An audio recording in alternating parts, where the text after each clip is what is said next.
បាទជំរាបសួរអស់លោកលោកស្រីអ្នកនាងកញ្ញាប្រិយមិត្តទាំងអស់ដែលបានតាមដានទស្សនានៅរស្មីអង្គរយើងខ្ញុំហើយថ្ងៃនេះខ្ញុំបាទក៏មានកិត្តិយសខ្លាំងណាស់ដែលបានជួបលោកពូមុំសំងដូដែលខ្ញុំមិនដែលជួបមុខគាត់តរសោះតាំងពីនៅប្រជាជាតិកម្ពុជារហូតដល់ខ្ញុំបានមកដល់ប្រទេសអូស្ត្រាលីនេះតែម្ដងហើយជាយូរឆ្នាំមកហើយដែលខ្ញុំបានឮសូរថាលោកពូមុំសំងដូហ្នឹងគឺបានជួយប្រជាពលរដ្ឋខ្មែរនៅតាមជាយដែនឬមួយក៏គ្រប់ទីតំបន់ដែលមានការក្រីក្រឬមួយក៏អត់គិតយ៉ាងលំបាកខ្លាំងណាស់អញ្ចឹងហើយចង់សួរថាលោកពូមកដល់ប្រទេសអូស្ត្រាលីនេះប្រហែលថ្ងៃហើយបាទ10ថ្ងៃនេះហើយស្អែកថ្ងៃច័ន្ទពូនឹងធ្វើដំណើរត្រឡប់ទៅញូហ្សេឡង់វិញបាទហើយក្នុងការធ្វើការទស្សនកិច្ចនៅប្រទេសអូស្ត្រាលីនេះតើលោកពូមានគោលបំណងយ៉ាងម៉េចដែរបាទទី1សួរសុខទុក្ខជម្រាបសួរបងប្អូនខ្មែរនៅអូស្ត្រាលីហើយខ្ញុំមានសេចក្តីរីករាយមែនទែនហើយការបាទអរគុណច្រើនបាទអរគុណច្រើនសូមលោកអ៊ំបានសេចក្តីសុខណាស់អរគុណច្រើនបាទលោកអ៊ំហើយពូម្យ៉ាងទៀតពូចង់អំពាវនាវដល់ពុទ្ធបរិស័ទបងប្អូនខ្មែរនៅក្រៅប្រទេសដែលពូដឹងច្បាស់ថានៅក្រៅប្រទេសមែនក៏ប៉ុន្តែជាបងប្អូនខ្មែរគិតទៅដល់ជាតិហើយអ្វីដែលពូអាចធ្វើនៅស្រុកខ្មែរបានពីព្រោះពូមិនជាអ្នកនយោបាយពូជាប្រធានវិសុស្រុកឃុំអ្វីដែលអាចពូធ្វើបាននៅស្រុកខ្មែរគឺជួយសង្គ្រោះអ្នកអត់បាយហើយពូមិននិយាយអ្នកក្រីក្រទេអ្នកក្រីក្រនៅស្រុកខ្មែរច្រើនណាប៉ុន្តែពូសង្គ្រោះអ្នកអត់បាយអ្នកទីទាល់បើសិនជាពូមិនជួយទេគឺអ្នកហ្នឹងគឺត្រូវស្លាប់តែម្ដងហើយដូច្នេះពូជួយពូនឹកឃើញថាអ្នកក្រីក្រនៅស្រុកខ្មែរច្រើនពេកពូម្នាក់ឯងមិនអាចជួយបានទាំងអស់ទេប៉ុន្តែពូនឹកឃើញថាបើពូធ្វើច្រើនបានច្រើនធ្វើតិចបានតិចបើសិនជាពូអត់ធ្វើអីទាំងអស់វាអត់បានអីទាំងអស់ហើយដូច្នេះពូខំតស៊ូដើម្បីជួយអ្នកក្រីក្រតទៅទៀតហើយពូសង្ឃឹមថាបងប្អូនខ្មែរនៅក្រៅប្រទេសមិនពូសង្ឃឹមមិនពូជឿជាក់ថាទាំងអស់គ្នានឹងនៅក្រៅប្រទេសមិនប៉ុន្តែសតិអារម្មណ៍គិតទៅស្រុកខ្មែរជានិច្ចហើយពូមកអំពាវនាវអំណោយសប្បុរសធម៌ដើម្បីអាចយកទៅបន្តសកម្មភាពរបស់ពូជួយសង្គ្រោះអ្នកក្រីក្រថែមទៀតណារឿងនេះចា៎បាទមុននឹងពូត្រឡប់ទៅប្រទេសញូហ្សេឡង់វិញតើលោកពូមានកម្រងការទៅលេងនៅខេត្តផ្សេងដើម្បីអំពាវនាវដល់ប្រជាពលរដ្ឋខ្មែរដែលនៅ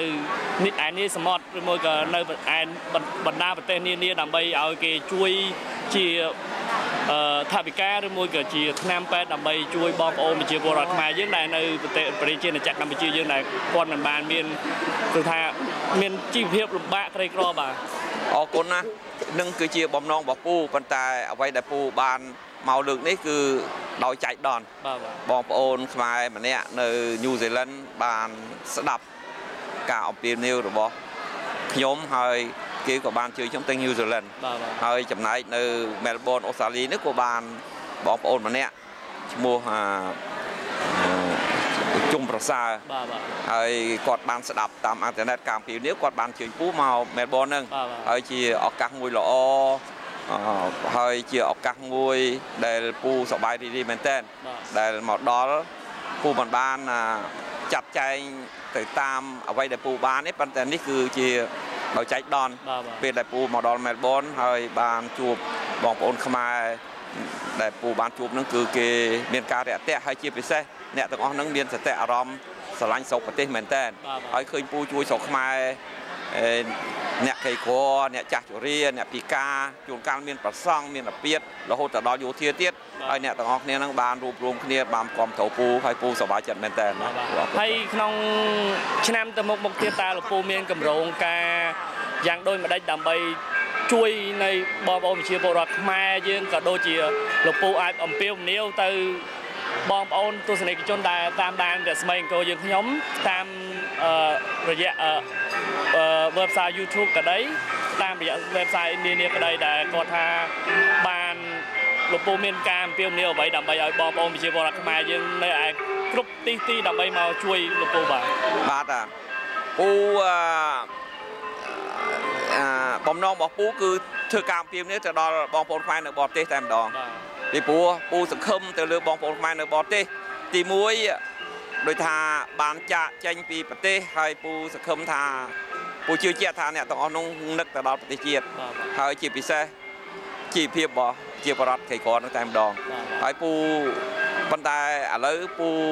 មកប្រទេសញូហ្សេឡង់ហើយពូមានភពទេសនាមក អូស្ត្រាលីនៅមែលប៊នហ្នឹងហើយពូអត់មាន plan គម្រោងទៅណាផ្សេងទៀតពូទៅណាទៀតទៅបានតើមានបងប្អូនខ្មែរអញ្ជើញពូណាមិនថាអញ្ជើញជួលទិញកប៉ាល់ហយពូទេអាហ្នឹងពូដោះស្រាយទៅប៉ុន្តែពូចង់អំពាវនាវពូចង់អំពាវនាវទៅដល់បងប្អូនខ្មែរនៅបរទេសហ្នឹងសូមឲ្យមេត្តាជួយតិចជួយច្រើនប៉ុន្តែអ្វីដែលពូធ្វើហ្នឹងពូមិនចង់រំខានបងប្អូនខ្មែរនៅក្រៅហើយក៏មិនចង់រកួនទេពូអត់ចង់ទេពូធ្វើបន់ធ្វើទៀនពូមានប្រមាណពូធ្វើប៉ុណ្្នឹងទៅហើយពូក៏ប៉ុន្តែពូនឹកឃើញថាអ្នកធ្វើហើយអ្នកមិនធ្វើបានបន់ទាំងអស់គ្នាណាគេមានសេរីភាពគិតរៀងខ្លួនហើយការជួយជាតិមិនមែនត្រឹមតែរឿងធ្វើបន់ធ្វើទៀនដែរប៉ុន្តែពូជ្រើសរើសការធ្វើបន់ធ្វើទៀនពីព្រោះអ្នកអត់បាយពេលណាពូយកបាយទៅជូនគាត់បានបាយទទួលទៀនវាជាក់ស្ដែងអ្នកឈឺជាទម្ងន់អ្នកចង់អ្នកចិត្តស្លាប់ពូយកទៅពេទ្យឃើញគ្នារស់ឡើងវិញហើយដោយកុមារីខ្វាក់ភ្នែកពូយកទៅពេទ្យគេវះកាត់ហើយកូនកុមារីហ្នឹងមើលឃើញភ្លាមហើយពូ